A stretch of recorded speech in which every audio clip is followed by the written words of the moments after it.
আসসালামু আলাইকুম। আজকের ক্লাসে আমরা আলোচনা করব প্রাইড অ্যান্ড প্রেজুডিস, যা হন এস ফোর্থ ইয়ার এর জন্য অত্যন্ত গুরুত্বপূর্ণ একটা উপন্যাস। এই ভিডিওটা দেখলে তোমরা পুরো গল্পটা খুব সহজভাবে বুঝতে পারবে এবং যেকোনো এক্সাম কোয়েশ্চেনের উত্তর লিখে ফেলতে পারবে কোনোরকম ঝামেলা ছাড়াই। তাহলে চল আমরা গল্পটা বুঝে নেওয়া শুরু করি। Pride and prejudice summary. Pride and prejudice হলো জেন অস্টেনের একটি বিখ্যাত সামাজিক উপন্যাস, যেখানে অহংকার, প্রাইড ও ভুল ধারণা, প্রেজুডিস কিভাবে মানুষের সিদ্ধান্ত ও সম্পর্ককে প্রভাবিত করে তা দেখানো হয়েছে। গল্পটি মূলত এলিজাবেথ বেনেট এবং মিস্টার ডাসিকে কেন্দ্র করে নির্মিত। Story overview. গল্পের শুরুতে বেনেট পরিবারে 5 বোনকে দেখা যায়, আর তাদের মা মিসেস বেনেট এর প্রধান লক্ষ্য হলো মেয়েদের ভালো বিয়ে দেওয়া। পাশের বাড়িতে ধনী ভদ্রলোক মিস্টার বেংলি এসে ওঠায় সবাই উত্তেজিত হয়।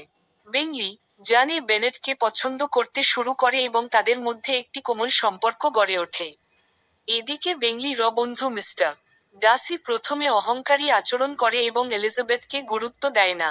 এতে এলিজাবেথ ডাসিকে পছন্দ করে না, বরং তার প্রতি ভুল ধারণা তৈরি হয়। ডাসির অহংকার ও এলিজাবেথের ভুল ধারণাই গল্পের প্রধান দ্বন্দ্ব তৈরি করে। মিসআন্ডারস্ট্যান্ডিংস। এলিজাবেথ ভুলভাবে বিশ্বাস করতে থাকে যে ডাসি ইচ্ছা করে জানে বেংলির সম্পর্ক বাধা দিচ্ছে। এছাড়া উইকম নামের এক লোক ডাসির বিরুদ্ধে মিথ্যা ছড়িয়ে এলিজাবেথের ভুল ধারণাকে আরও শক্ত করে।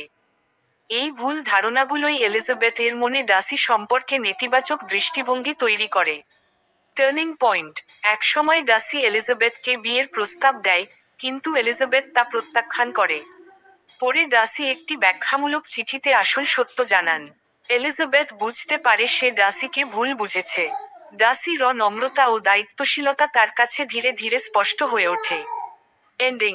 গল্পের শেষে ডাসি নিজের অহংকার কাটিয়ে পরিবর্তন হয়, এবং এলিজাবেথ নিজ ভুল ধারণা কাটিয়ে ডাসিকে নতুনভাবে মূল্যায়ন করে।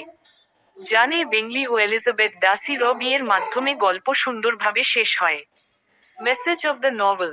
উপন্যাসটি শেখায় যে অহংকার ও ভুল ধারণা সম্পর্ক নষ্ট করতে পারে।